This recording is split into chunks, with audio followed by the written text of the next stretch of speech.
Hello, hobbyist. As many of my viewers, subscribers, and watchers know, Paul, my co-host, and I have really been enjoying Combat Storm.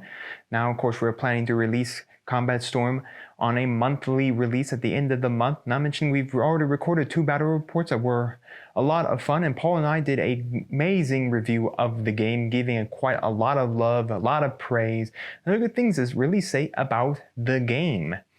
And of course, our hopes for future plans for a 3rd edition. So I've really been wanting to bring Combat Storm to the forefront of miniature tabletop gaming because I think it's a really good game and a fun game to play as well, especially for beginners. And of course now Mama Dragon's Miniatures is of course the one and only channel that now has 2 whole battle reports on the game. So in that time, of course, I had my conversations with Combat Storm, who of course sponsored our 3 videos.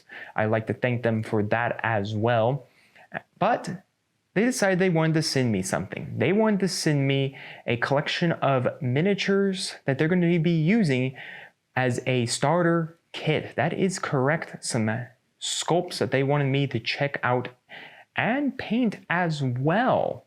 Now, a quick disclaimer here before we jump into looking at those sculpts. I am in no way being paid by Combat Storm to speak about these miniatures. They were just kind enough to send me these miniatures to look at in full. So understand that everything I say about them is my truthful thoughts.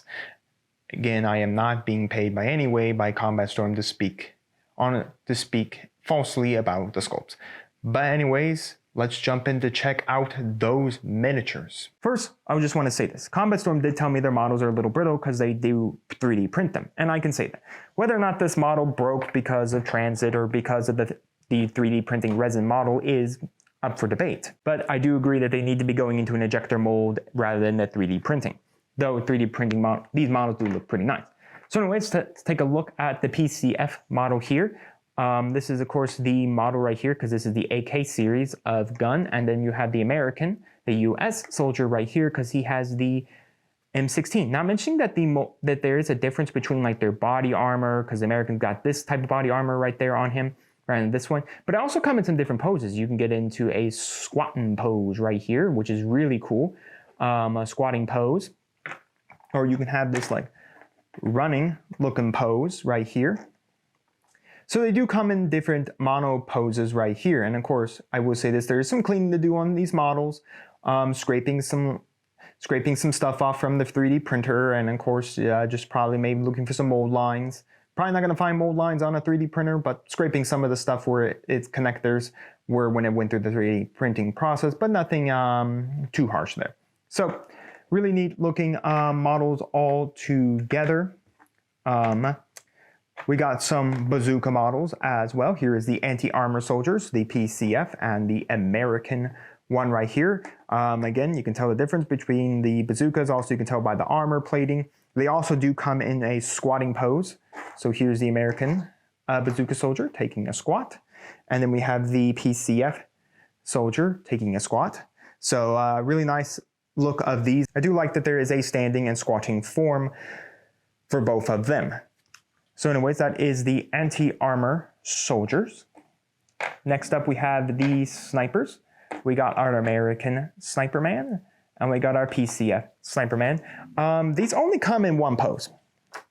A singular pose, and that pose is, here they are shooting guns.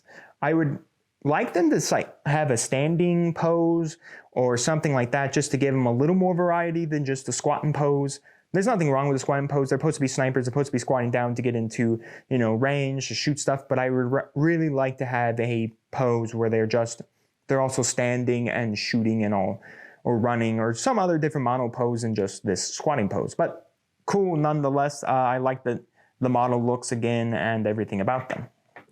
For the final model in this set is that we have the American Support Infantry Soldier, and we have the PCF Support Infantry Soldier.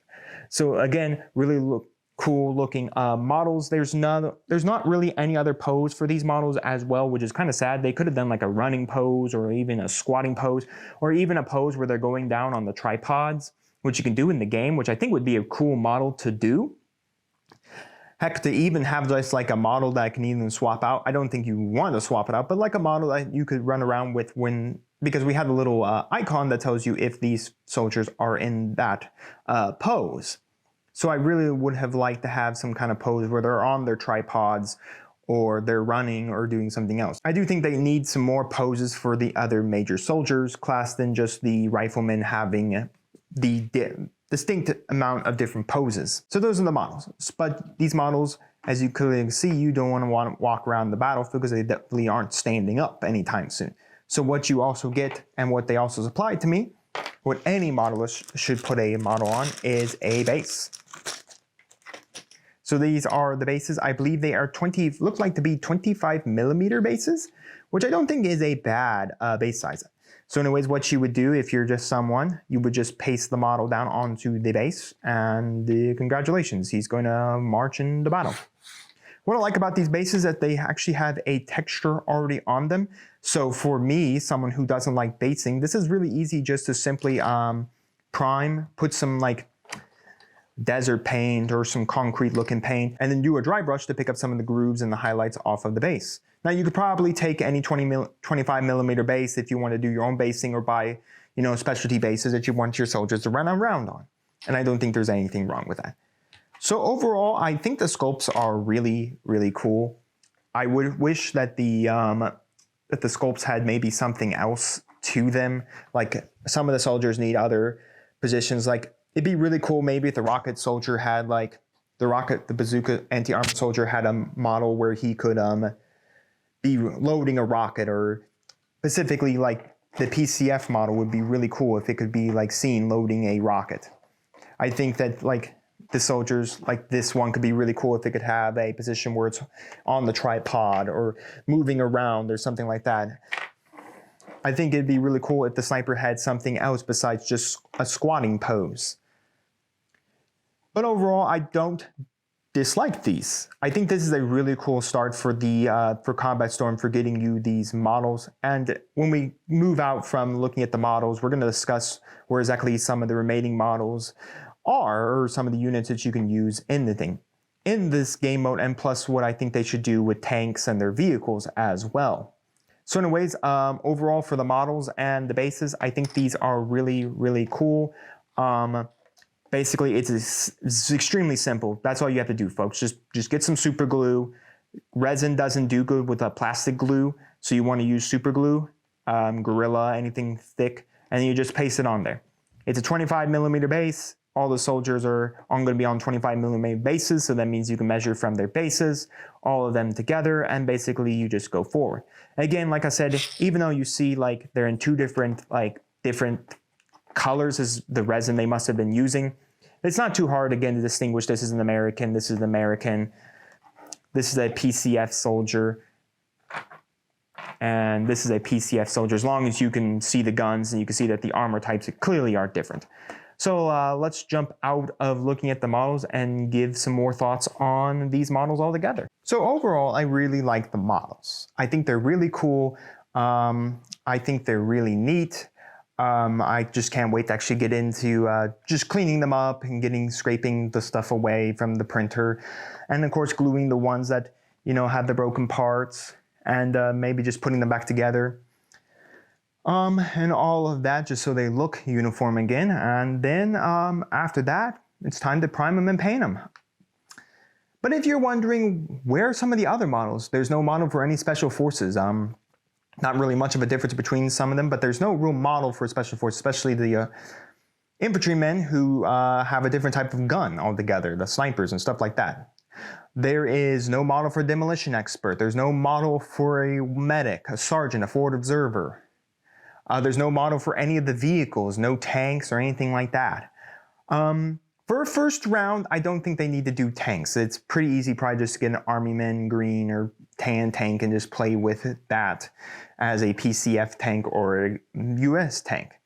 As for the other soldiers, basically a rifleman serves as a sergeant, a rifleman serves as a forward observer, a rifleman serves as a medic, a demolition expert. He's basically just a rifleman who runs around grenades and C4.